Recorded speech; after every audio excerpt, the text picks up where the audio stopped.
Greetings, everyone, and welcome to the 121st edition of Cinema Effect. I'm Zach, and I'm joined by the amazing Spider-Man Defense Force, Jaden. Hello. Hey, and we've got over here Cena, aka Fitzy, aka Len. Hey. Let's do it, ladies and gentlemen. This is Cinema Effect, the podcast where we review and talk about a different movie every single Monday, and this week, that movie is Ocean's 12, which opened in the US on the 10th of December 2004. It was directed by Steven Soderbergh. It is a crime thriller, and the synopsis says, Daniel Ocean, they call him Daniel, wow, very formal, recruits one more team member so he can pull off 3 major European heists in this sequel to Ocean's 11. Wow, none of that rang a bell. They pulled off 3 heists in this movie? Really? I think they count the Amsterdam heist. They count the palace, not the palace, like stealing the art pieces and then stealing the egg. They're the 3 heists. They count stealing the art pieces? I think that's what it is. We don't even really see that though, right? Yeah. That's not a sequence in the film. I'm not a fan of that. I'm not a fan of that. Yeah. All right.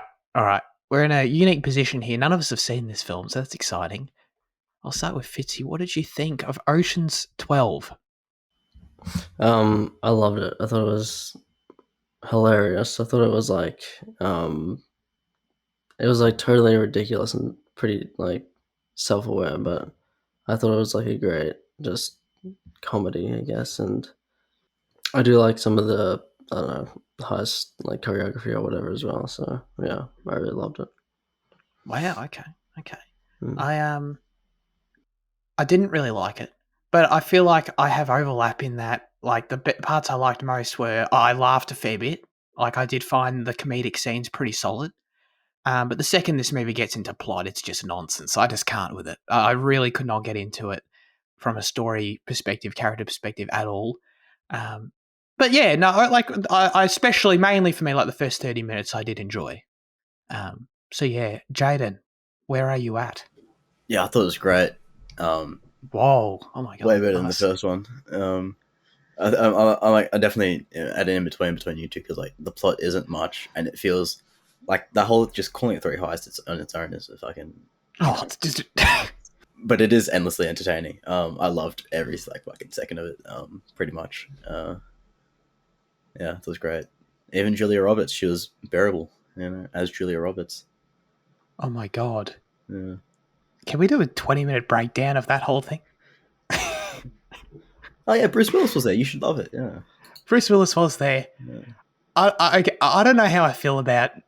No, actually, I know how I feel about it. I hate it. I hate Julia Roberts playing herself. It's so distracting and it makes no sense. And I get that's the point. I just can't with it. I don't know. It's so weird. It's just it makes no sense. In universe, Julia Roberts is meant to exist as well. Yeah. It's just so I can't. It breaks any suspension of disbelief I have when I watch films. It really messes with my entire internal logic, to be honest.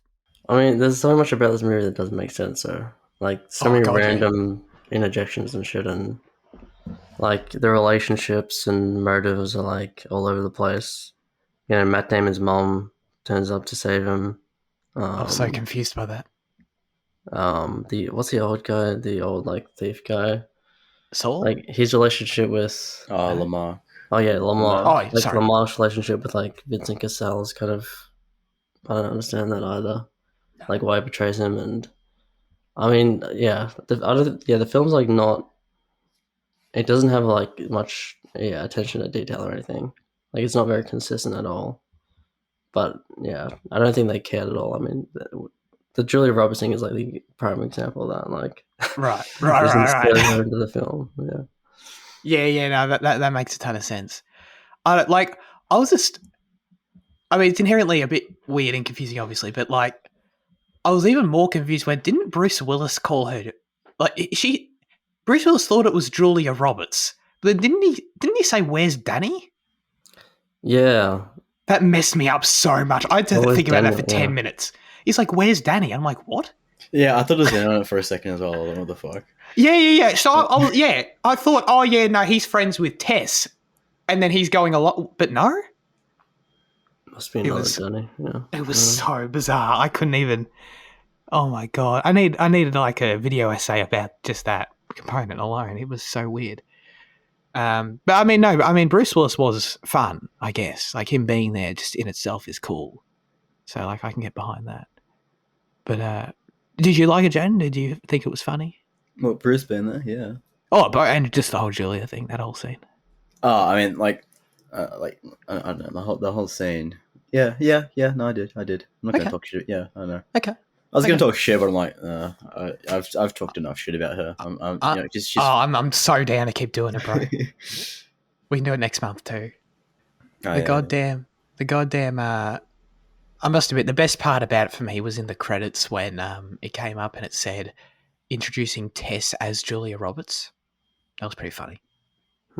I'll give them the credit for fun credits, but yeah, it was kind of confusing. I think we're all going to agree on this. Like my favorite component of the film was the first act, but particularly like the whole seeing them, the introduction of the plot, Andy Garcia coming around to visit them all and sort of seeing what they all did with their money and where they are now, and him interjecting himself into that. I found all of that really good, like really charming.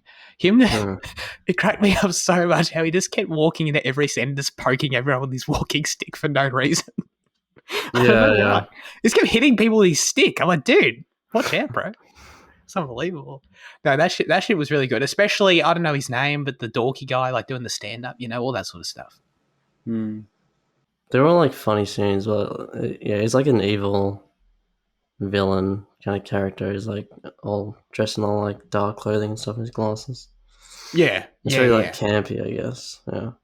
Yeah, totally. Even like in a way, he almost to me felt like a different character than the previous film, but not in a bad way. Like it felt. Yeah, I totally agree. It felt like he was leading into a level of camp that he never like. I took him seriously in the previous film. I didn't really take him seriously this time, but it wasn't really an issue.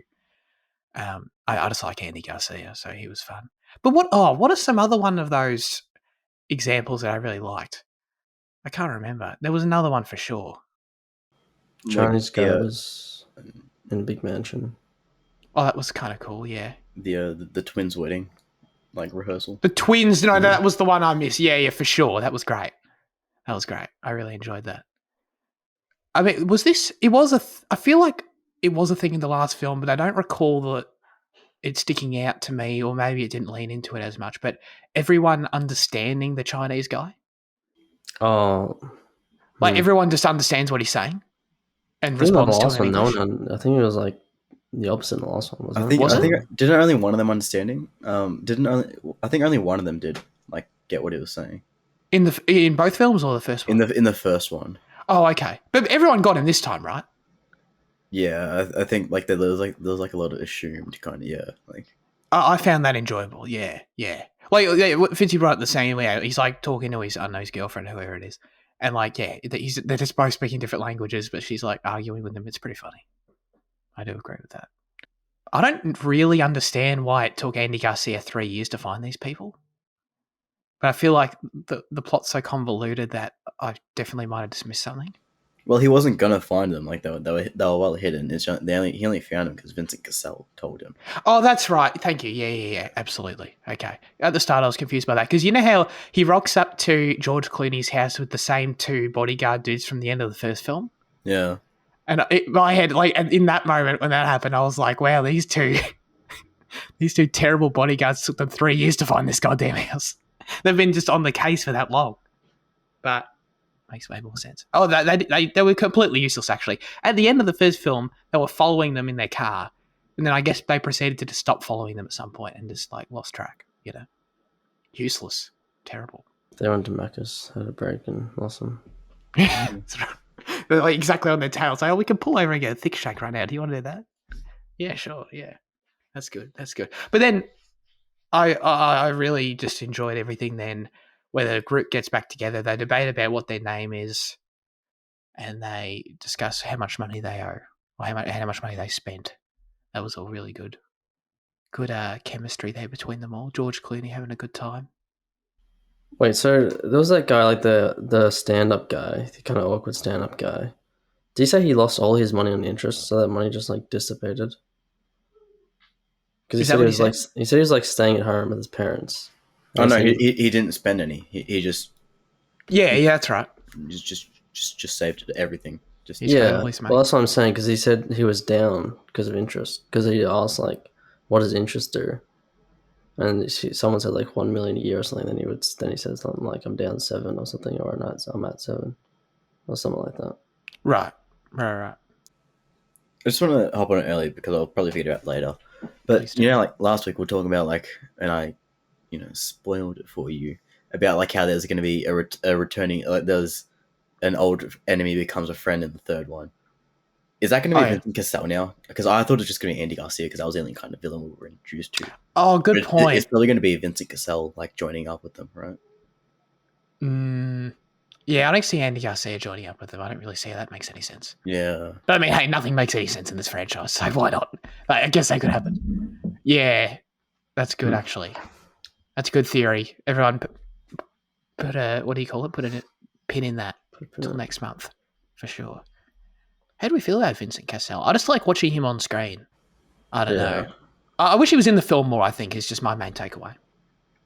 Yeah, I thought it was great. Yeah, the whole Foon origin sequence, that's fantastic. The what origin sequence? Foon? You know Foon from CSGO? No? What are you saying? No? You never watched B-Hop videos back in the day? No? Okay. You're actually speaking another language right now, bro. In that sequence where Vincent Cassel's navigating the laser grid, right? They play a song. It's called like Lumber Tune or some shit like that. But that song is it later became appropriated for CSGO B-Hop videos, and like it became popular by this guy called Foon. Right. Like basketball has Kobe, soccer has Ronaldo, CSGO B-Hopping has Foon, and Okay. it's like I never knew that like that song is from this movie, so like that was insane to see. Right, I see. Oh, that's fun. That's cool. That's cool.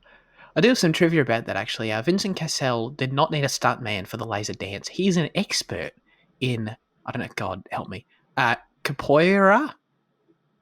Look it up. It's a Brazilian dance-like martial art, and performed the entire sequence himself, which is wild. And then I was going to delete this second sentence, but it says, the lasers, however, were added in post, which is really upsetting. Really upsetting. I love the idea of... scene, though. I think it's amazing. Yeah, it was really fun. Yeah. Totally. I love the idea of being like a visual effects artist and just like, you've just got this footage of this guy like dancing around, then you just have to paint all the lasers so they never hit him. That's basically what you're doing. But yeah, no, I totally agree. It was a really good scene. And God, Jan, I hope you're right. I hope it's him in the third one. I just need more of him. I think my main thing was I just wish... I needed the plot to be really pared down in this. It was hard for me. I would have liked... I really liked the conversation he has with George Clooney the first time.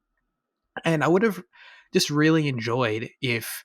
And I guess in a way it is this, but I wish it were like much simpler. Like, I would have loved if the whole plot was literally just Vincent Cassel is this amazing thief over in Italy, and he's done all these amazing things, and he hears about the Bellagio heist, and he like challenges Danny Ocean to like a comp, like, let's do this, let's see who's the best thief, and that's the whole movie, and they put together their separate teams, and that's it. And I'd be really into that. I know it just sort of got all muddled along the way with the extra stuff, but I mean, he doesn't need a team because he's true. The Black How about that? It's Ocean's. Ocean gets 12 dudes, and he's just him by himself. That'd be awesome. And they have to he's like thwarting it. They're doing the same heist at the same time. Oh, that's great! Write that movie. Come on. That was the movie. What do you mean? Yeah, that is what the movie is. Just a few extra steps. Not really. I mean, they're not doing the same thing at once. It just sort of keeps it just you know what I mean? It just keeps putting layers on top of twists and stuff. Like, it's not really like there's no sequence in this movie, I feel like, where like the first one, where it's like a dynamic ongoing heist sequence. Yeah, where you because think it goes back and then it goes forth, and the scenes and the sequences are never that impressive or long. It's just sort of a bit, I don't know, it fizzles out, I think. Yeah, for sure. I don't think any of like the set pieces were very impressive at all. Yeah, no, I totally agree. Except the dance. Other than the dance. I thought the whole like lifting the city up, like in the like when Yen went underwater was. What? Does he go underwater? The fuck? Yeah, I remember like when they're in that little, I don't know, it was like a submarine or something, some kind of boat ship, and Yen goes like under. I guess he goes under the city. I don't know, and they're like lifting the city up. That was pretty cool.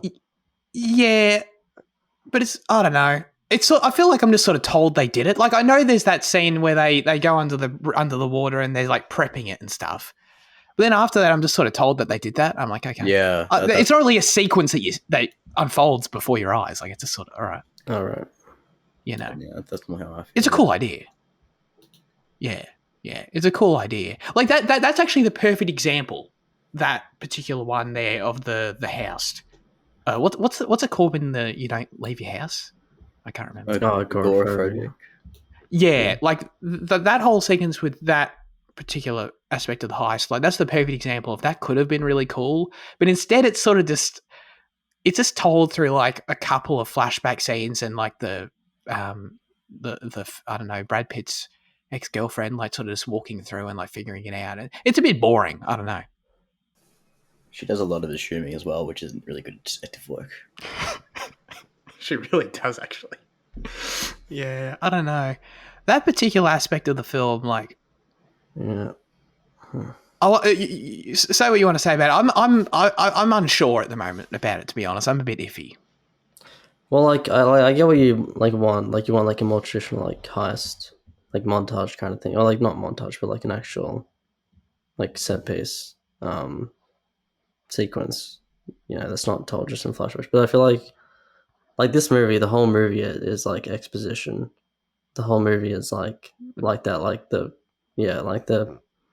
heists are told in like three different, you know, they're three different times, and they're kind of like, yeah, it's never like fully linear. Yeah. It just, I mean, first of all, it just convolutes it in my opinion, but then also, I don't know, it just never, even if it, I mean, it can be confusing, but it's never like, it doesn't really feel like it has a forward momentum that's exciting either way. I don't know. I did really like, is that a stretch? I don't know. Like, I'll say this, the Brad Pitt romantic element is a step up from the first film and from George Clooney and Julia Roberts and their weird thing. Like, this time, like, I don't know, I feel like adding the added layer of sort of why they broke up in the first place and the whole missing dad element, like, it added something else to it that I believed, and I feel like they had pretty good chemistry on screen. They had a few good scenes. So I kind of enjoyed that. I mean, I really enjoyed, like, the opening scene in Rome was fun, where Brad Pitt realizes he jumps out the window and they freeze frame. That was fun. So, like, I don't know, I give them props for that, yeah. Every scene is fun, though. That's the thing. Like, every scene has some, like, little fun, you know, little thing about it. That's what's so great. A lot of scenes do, for sure. I mean, I can say there's a lot of freeze frames, you know. Soderbergh loves his freeze frames. I feel like the one on Brad Pitt's face was interesting, you know, very stylistically engaging. I wrote down, and this might be the worst final shot of all time in a film, and I can't remember it now, which is probably speaking to that. The last shot is amazing. Final shot's amazing. What is it? I can't remember. Don't know cinema. It's just they're just having fun. It's just Catherine Zeta-Jones laughing, pretty much. It's amazing. It's great. That's right. Yeah. And they're holding that. Yeah, that's right. Yeah. Just admit you don't like cinema and go, you know. I don't like Soderbergh cinema. I'll definitely say that. I just want to kind of tie up the plot discussion. Sorry, no, please do. Yeah. That what we're talking about is just with the kind of like we see the start of the lifting of the house, but then we're told of the rest of it.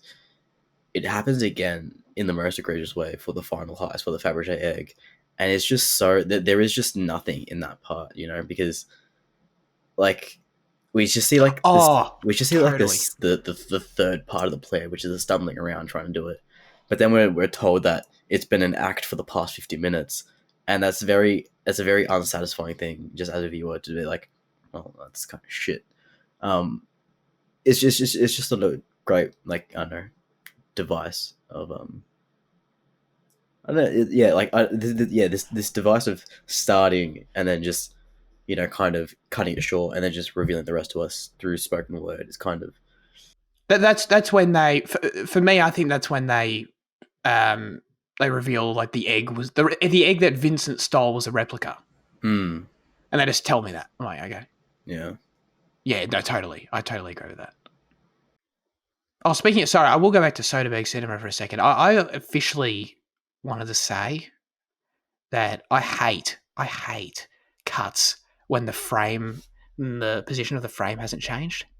If that makes sense. So you know how the film does it, where it does it in the scene where George Clooney is talking to the banker at the start.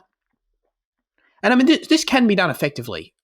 Not in this movie, where he's like talking and it sort of cuts to him like clearly just, I don't know, like a minute later or something, and he's like, his face slightly changes position and then it cuts again. I just can't stand it. I hate it. Oh, I like that shit. Do you? Yeah. Oh, okay. Cool. I feel like, I don't know, I feel like I need to zoom in or something. I think as a comedic device, just it kind of conveys like an unwanted amount of time, just really really concisely, like like when you're having a conversation with someone and they just keep on fucking talking, like. Oh no, that's true actually. So it's like whenever I see this, I kind of see it as like just like kind of depicting that on screen, but obviously you can't have someone talking forever, so you just do those cuts, and I think it shows it really well. I love when they do that. Right, like yeah, he's like engaged, and then you cut, and he's sort of like losing it, and then you cut, like you sort of see him losing engagement in the conversation. Yeah, that's actually a good point. I mean, I think it can be done well. I mean, that's a good example. And then also, like, I don't know, when you do it with like characters walking into a distance or walking towards the camera or something, that can be okay. But I think this film does it a few times though. It stood out to me. But sorry, rant over. Am I right in saying that everything with Matt Damon is like very funny? Mm-hmm. Oh yeah, it's really good. Linus is a loser, okay? And I love it. I love it so much. That whole conversation he has with Brad Pitt on the plane is very funny. And yeah. That was a great example. When he sits down and turns around and gives him like the thumbs up. He's like, yeah. Dude, that guy's a loser, man. It's great. I love it. Oh, and then the scene with Hagrid in the bar is terrific as well, of course. Yeah. That's like portraying. Holy shit. Yeah. Yeah. No, that was a good scene too. You called his niece a whore, and she's 7. Brad Pitt just like makes fun of him the whole movie. He totally does. Great. Yeah. It is great. I totally agree with that. I had some trivia here. Okay. Let's make it a bit of a game. Why not? There's a funny scene, of course, at the train station where George Clooney is like, do I look 50? Oh, yeah. And Don Cheadle, or I forgot who it was first, and then Don Cheadle's like, oh, I mean, like from the shoulders up, or whatever he says. I want you guys to guess how old George Clooney was at the time. 42. I'd say 38. Wow. Jaden definitely looked at the trivia before. I did, yeah. No, George Clooney was 42 at the time of filming that scene. Which, I don't know, it's like this complicated grey area, no pun intended, where like he definitely looks older than 42 in my opinion. But it's not like an insult because he's no doubt a handsome person. I mean, he looks older than 42. He looked that way for like another 15 years, and like he still looks right now. I mean, like 100%. Nuts. It's weird. Yeah. What? So he's probably. Oh my god, he's like 62 now, probably. I think he was born 61. What was it? Hold on, because I had to look. 42. I can't do quick math. He was born in like 62, right? I don't know. That makes him 60. Yeah. Well, that would make sense. He makes him 60. 60. Yeah. Bang on. Yeah. Wow. God, good for him. Good for George, man. I feel like I haven't done justice to the charm that this film exudes for you, Fitzy. Are there any other sort of standout scenes that we haven't touched about, or characters that sort of represent that? Oh, I think like the conversations between Brad Pitt and George Clooney are, I don't know, they're just better in this one. Like the first one they played too much of the kind of like finishing each other's sentence thing, and this one they basically like don't listen to each other. I think it's just funnier. Like when they're at the bridge or whatever. Yeah, totally. Yeah, like Danny's like literally just talking about his whole life, and he just walks away. Yeah. And then when they're like in each other's hotel room and stuff. Have they been in any other films together? Not that I know of, but it's a good team. I don't know. What is maybe in the spirit of this week's question, maybe we should save it. No, let's not save it. Let's do it now. What is the best location in the film? Because it's Amsterdam. Sorry, spoilers. But what's the best European city for an action? Well, this film doesn't really have any. That's actually the ironic thing about the question now, is that I realize this film doesn't really have any action sequences. I sort of just took for granted it would. But I mean, if you count Vincent Cassell, doing dancing. acrobatics, yeah. Sure. Yeah. I mean, I don't, but I can maybe accept it. Let me just. I think I've got it, but I just need some confirmation. So did Danny and Rusty call Matt Damon's mum like way before anything happened and told her that this is the plan, like everyone's going to get trapped? Or did she just rock up on her own volition because she saw that her son's been fucking taken into prison? Like, what was the plan there? No. I don't think the movie explains that at all. Like she just turns up, which is hilarious. But yeah, She was recognizable to me too. I don't know what I've seen her in, but yeah, that actress. Yeah, I couldn't place it, but yeah. Yeah, oh my god, Matt Damon acting like a schoolboy in the car. Like, yeah, don't tell dad or whatever. Yeah, his dad's going to be revealed in Ocean's 13, right? Like, surely, like that's. He was in this film and he was cut. Oh. Yeah, I can't remember. I can't remember who played him. It was in the trivia who played him. I can't remember, but he might be I won't spoil. He might be the third one. Yeah. But Jane, dude, don't ask. Do any questions you have about the plot? Oh my god, I don't know. I got no idea. Well, I still don't know what that whole scene on the train was. In the third act, when it's meant to be the reveal that, like the last 50 minutes has been redundant. Like when they start brawling on the train, I don't even understand what that was about. It was so that they can make a switch of bags. Yeah, the egg was carried on the train in a bag. Right. The actual egg was carried. Oh, it was with another dude. Like another dude that was on the train at the time. Oh, yeah. Okay. I totally missed that. Okay. He literally says it, Zach. I was pretty disengaged by the time we got to the third act of this film, not gonna lie.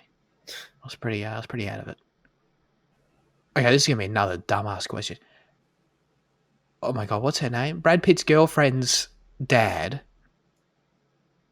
He's not how is he involved in the plot? Like, how does Brad Pitt know him and end up setting that up at the end? Because they went to him.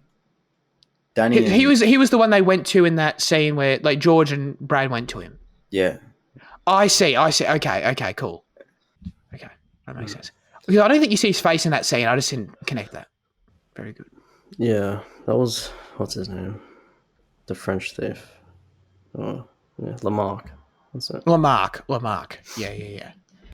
I was also just curious. Why do they take Andy Garcia's threat at the start so seriously? Yeah, that's what I was thinking as well. Because like, he has two bodyguards. He doesn't have they're like professional, like runaway, like they're professional, like I don't know, escapers, I guess. Yeah. And thieves. So like, there's no reason they probably can't escape, but yeah, that's what I thought. They're just like, yeah. Okay. Yeah, because it's not like law enforcement is involved. I mean, maybe if they're an explicit threat made or something. Yeah, it was just kind of odd. Didn't he say he was going to kill him? Did he? I swear he did. I swear that's why they're all scared. Can he do that? I mean, he's got fucking $200 million from this one, instance alone. I'm sure he can hire a fucking hit squad or some shit. Yeah, I guess. Yeah, that's fair. I didn't really feel I didn't really feel the threat. I don't know. It was just the fact that I had the same thought as Fitzy, where like that scene where they're all like, it's a fun scene where they're all chatting about what they're going to do. Like it was just, watching it just felt odd to me that no one brought up once, why don't we just not do this? Like everyone was just totally like sort of pretty cruisy about, oh yeah, I guess we got to do this now. Oh yeah, we got to pay it back. I was sort of like, there's no, like even if someone raised it and then like it was shut down for some reason, I'd be like, oh okay, that's fair. But hey, death is also a pretty good motivator, believe it or not. Those two bodyguards are pretty ruthless. I feel like they'd execute a few people and then go to Macca's after that. Yeah, I mean, I agree. They're not like, yeah, it seems weird. They all kind of give in to him so easily, but I don't think anything in the movie is like being taken seriously. Almost, there's no threat. There's no like tension or anything. No, yeah, that's right. And I mean, yeah, actually, yeah. To be fair, like if that's what it's going for, that's totally fair enough, and like that's very consistent with the first one. So like, I think this is a core of like what I'm looking for here. That's just not ever been intended to be here, which is fair. I think I had some last trivia. Oh yeah, it was just that I don't know, just to throw it out there if you're interested. Steven Soderbergh, this is his favourite film he's made, as he feels it's his best looking film, and that it has the best score to any one of his films, making it the one he's most comfortable with rewatching. Yeah, and I thought that was interesting. I feel like the score didn't stand out to me as much as the first one, but maybe that's just me. I don't know. Yeah, I think the score is better here, but I was gonna say like it's always interesting like what directors like what they prefer, their own favorites. Yeah. Like I know PT says Hit the Master is his favorite of his films, and oh really? Yeah. All right, very good. I know what Chris thinks is his favorite. I don't know. Probably whatever his most recent one is. Isn't that kind of his thing? He doesn't make a movie unless it's going to be better than the last one. Yeah, that makes sense. Yeah. There you go. Chris's favourite film is Tenet. Confirmed. It's Oppenheimer. Oh, suck at all the Tenet haters out there. All right, let's get into our final verdicts for Ocean's 12. Fitzy. Slap a 9 out of 10 on it. I think it's really, really, really fun. And just yeah, really fun, really funny, really slick, really cool. So yeah. Huge. Man. I'll give it a 5. I'm happy with that. Jaden, what about you? I'll slap an 8 on it. Huge. Yeah, I think we maybe understated a bit just how enjoyable this movie is for normal people, not you. Yeah. Yeah, I don't know. Maybe it feels a bit harsh. Like I do appreciate the funny scenes. I do. Yeah, well, I've said it now, so I can't take it back, can I?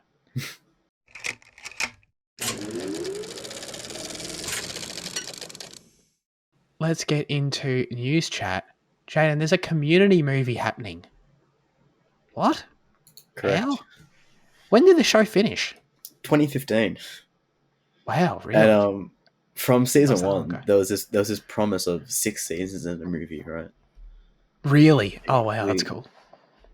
And it got cancelled after like 3 seasons, but then I think it was not cancelled, or like it ended, and then it got revived for another three seasons. So we got our 6 seasons, but we never got the movie. And then it's the only reason that this has been talked about so much, and that we're finally like getting like it, and to the point where like Dan Harmon has said, we've got plans and we've got pitches and we've pitched and whatever, is because of like the resurgence of popularity thanks to like Netflix and shit like that. So that's great. Yeah. I don't know how Sorry, you're right. I don't know like what they're going to do about it, because like they've killed off Chevy Chase in Universe, and like, it's like, I wonder if they're going to bring him back. Like, are they going to still have him in college? Are they going to do with it afterwards? Like, it'll be interesting. Yeah. Are you like an old school fan? Like, when did or are you a product of the new streaming popularity? I watched like some of it back when it was airing, but like I only watched all of it when it started streaming. Yeah. I see. Okay. Interesting. This is cool. I know this show's huge. It has a lot of fans. My brother's seen. Was there something like? Was it Chevy Chase? Was there something like towards maybe in the second last season or something like an event or a change in the writers or something like that that happened that like changed the show in its final season or seasons? Am I making that up? Yeah, like Donald Glover left in season 5. I think That's it. Chevy Chase Yeah. died, and just like it undergoes a few like kind of character changes. Yeah, Right. I see. Because my brother really liked it, and then he just never finished it. But yeah, Donald Glover was probably it. That was probably the one. Yeah, and to be clear, Chevy Chase is alive. You know what I mean? Just we're not breaking the news that Chevy Chase is dead here. Right, yeah. You know, but yeah, his character. I've seen a few episodes. I thought he's really funny. He's Hawthorne, right? Is that his name? Yeah. Pierce Hawthorne. Yeah. Pierce. Yeah. He's like his character is just like him in real life, but just amplified to like an unacceptable degree. Because like he's obviously like a product of like the 50s and 60s. Yeah. So, like he holds those views, and like that character is just like, putting a megaphone to his face. It's pretty good. I really enjoyed it. Excellent. Okay. Well, I assume this film I feel like this is bound to come to Netflix or at least one of the streamers. It might be one of those weird situations where like one of the other, like it's on one of the streamers and then like another streamer buys the movie. That happens sometimes. I think it was on. I think it might have been like an NBC show in America back when it was airing. I can't recall. Oh, so, okay. If it goes to Peacock over there, which I doubt, because I doubt they're funding the movie. But right. But like I don't know, it could end up there maybe. It could end up on Peacock. That means that'd probably go to Stan then, which is weird. That's so weird. Well, it's like Community was on Stan as well, like way before it was on Netflix. I think so. I see. But obviously, Stan's not bringing the popularity. It's Netflix, but yeah. Yeah, that's right. And it's like the whole Breaking Bad thing, where El Camino's on Netflix, but you can go watch. Oh, have you seen Breaking Bad? You need Stan for that. It's like, oh, right. So yeah, all right, cool. That sounds exciting, but I'm sure it'll be good. Dan Harmon's the creator. He doesn't star in it, right? No. I see. Okay. We got some other quick Horizon news, Jaden, which I want to run by you. And that's the confirmation that the Horizon 2074 Netflix show is being helmed. The showrunner is the director of Umbrella Academy. Had you seen that? I can't remember. No, but that's not the vibe I want for it. I'm sure they can mix up tones, I'm sure, but they'll be right. But also the confirmation, something that we'd talked about prior, so I wanted to get it out here, was the fact that they confirmed that Aloy, their words are, Aloy is a main character, which I thought was interesting. Well, how? Well, I mean, I guess it makes sense with... I'd always said I don't really want Aloy involved, but she is, and I guess it just speaks to the timelines they're playing with, that she would be the main character still of the post-apocalypse, and then we still follow a lot of pre-apocalypse stuff, So that's interesting. I don't know. Is it the creator of Umbrella Academy, or like the who?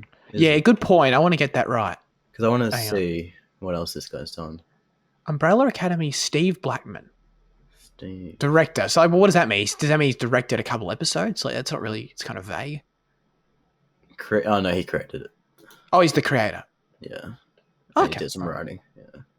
Interesting. Okay. He speaks very highly of the franchise, of the games, and all that. Oh, he did Fargo and Legion and Altered Carbon. He's had his share. Of Legion, dude. No, you're hyped now all of a sudden.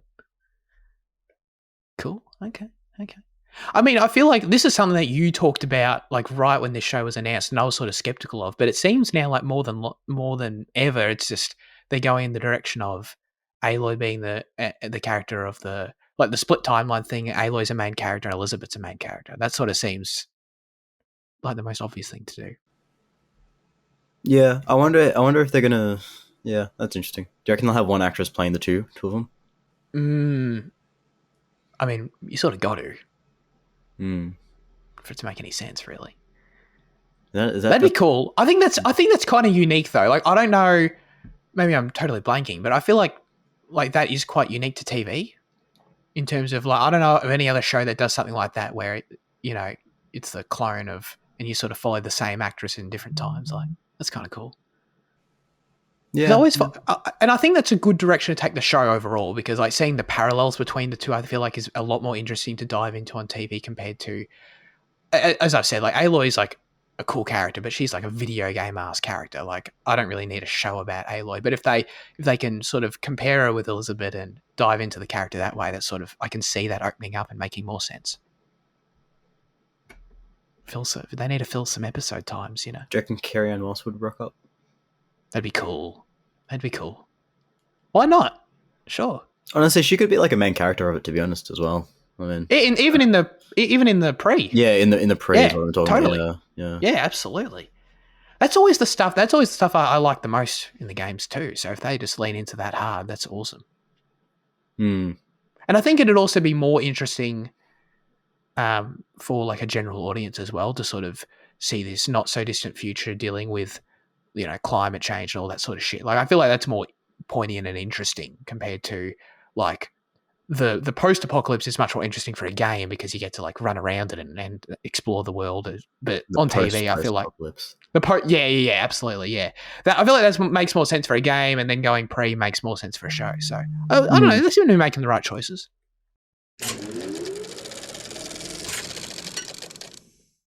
Janen's abandoned the show, but it's okay.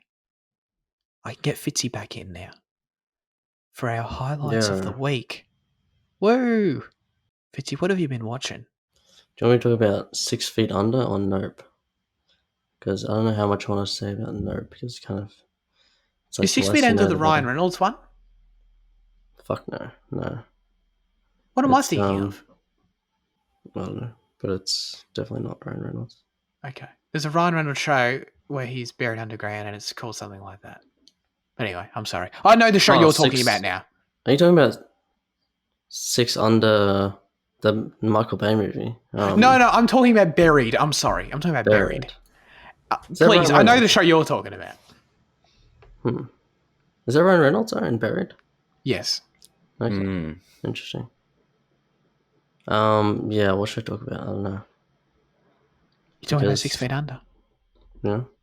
I'm determining that. So I finished 6 Feet Under. It's been a journey. It's been a 5 or 6 year journey. Oh. Through trying to finish the show.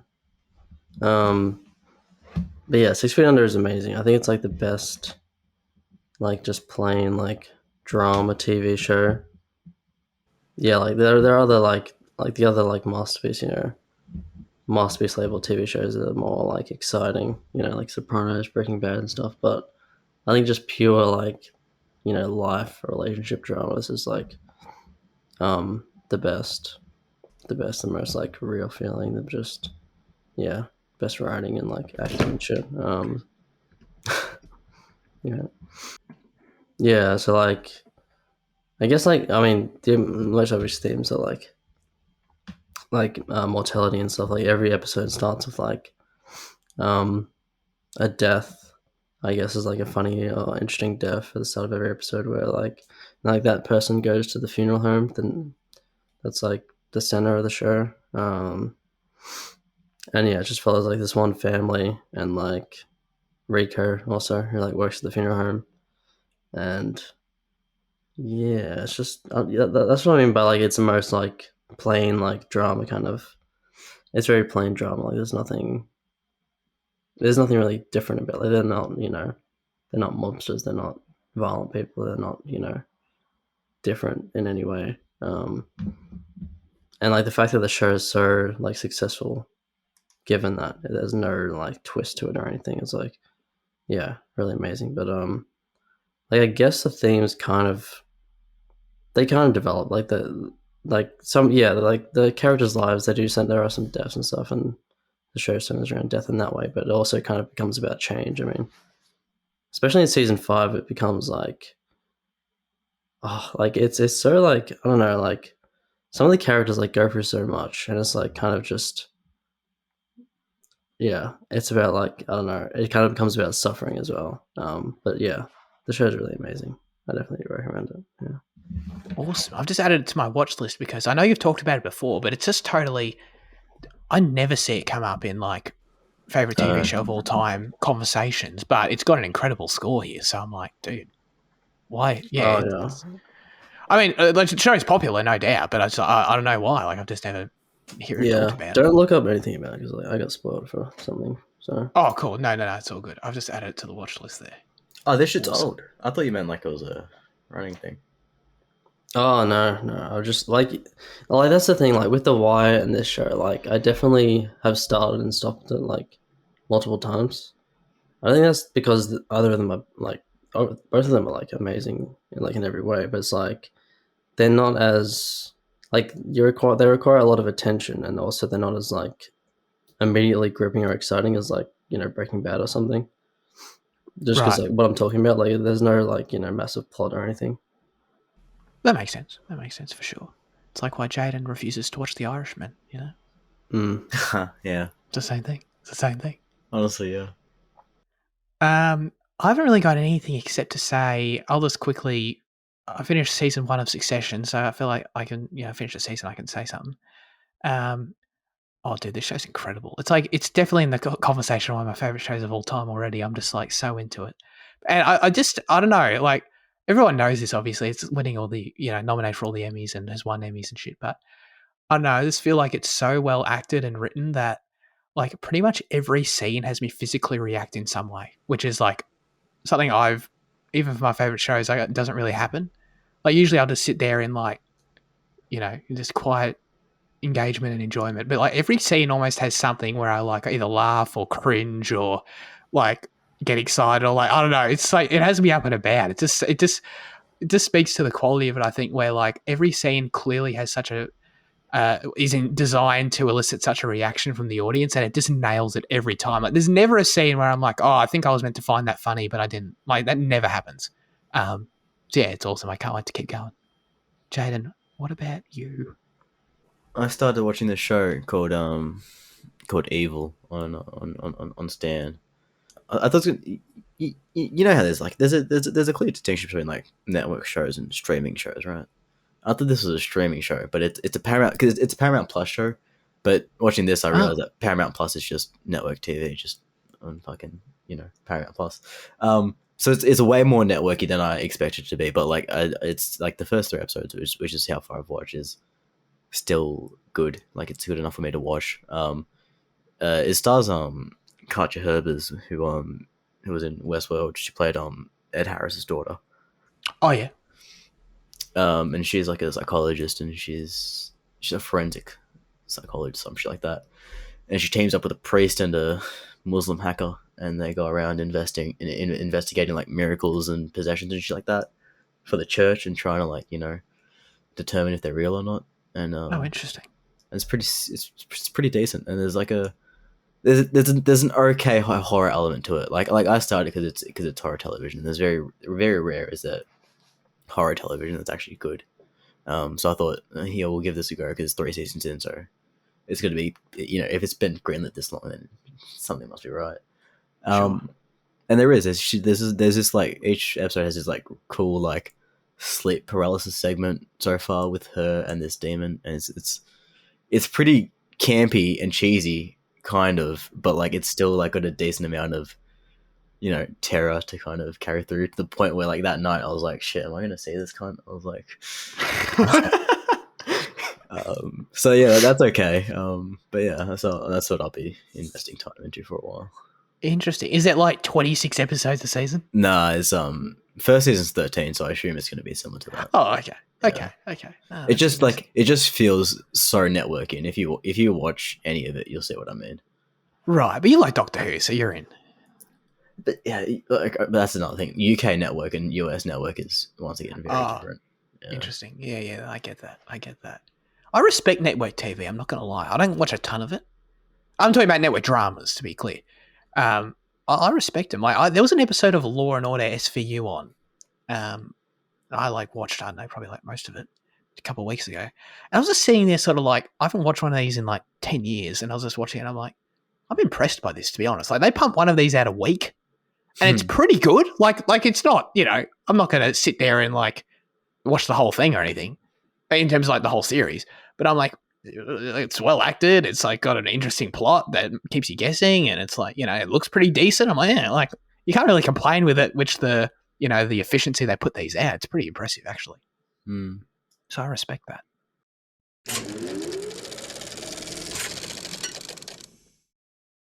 As always, now we hand the show over to you with our question of the show. Last week we asked you which European city best lends itself to action sequences. Now, there was a riot in the Discord that came after we asked this question. A lot of dissent amongst our loyal followers, a bit of disloyalty brewing to the surface, which I didn't really appreciate. And I came close to a lot of bans, but we got some answers that were semi-acceptable in the end. So, I'm happy to read those out and sort of, let the peasants just behave as they were, leave them be. Aiden said, Italy and France are often used in Bond films, no? Yeah. I would say so. Right? France? Well, Italy's in Spectre. No Time to Die as well. Yeah. Isn't that opening town? Yeah. So what about France, though? I feel like I'm... Is that where Casino Royale is? No, Casino Royale's in Italy too, damn. No, Casino Royale's in Monaco, no? Oh, yeah, sorry. But they go to Venice at the end. Yeah. And Monaco is practically France anyway. It's like, yeah, sure. Yeah, so yes, absolutely. It's like 300 kilometers. Yeah. I know you want a city, but my overseas knowledge is about as good as a nun at Alley Cats. Chad, I don't get that expression. What does that mean? Alley Cats is a strip club in Geelong. So he's saying, what good's a nun? Oh. Yeah. About as good as a nun at a strip club. Okay, I like that. That's a good one. I was not familiar with Alley Cats, but I am now. And I might look into that later. Luke said, I couldn't think of one off the top of my head, so I Googled action set piece in a European city and got pictures of soccer. So maybe you can guess an answer on my behalf. No, I really can't. Like, it's just soccer. It's just played everywhere. What does he mean? Is he trying to get at London or something? I don't know, man. I got no idea what you're on about, Luke. I think Pink Panther 2 has a set piece at a French stadium, so maybe he's talking about that. Yeah, sure. Excellent. I'm sure he loves Pink Panther too. Good on you, Luke. Love that for you. I mean, I can also just completely make up that your answer is intended to be London, in which case that's a pretty good answer because Mission Impossible, Rogue Nation, and Fallout have cool sequences in London. So I'm happy with that. But to be clear, that's not your answer, but I'm just sort of making it up that it is. Andy said, I would say Hong Kong because that's the home of action flicks. But do cities in formerly British colonized countries count as a European city? Obviously fucking not. No. Thank you. I wanted to make sure we all got that in. It's going to be an easy no, but thought I would put a dream city out there anyway. My alternative choice for a European city that lends itself well would be Berlin in Germany. No reason. I think it looks cool for shooting great action scenes. A lot of Turks live there, so there's going to be a lot of promising tension with its scale and whatnot. Most likely explosions inside coffee shops or a library.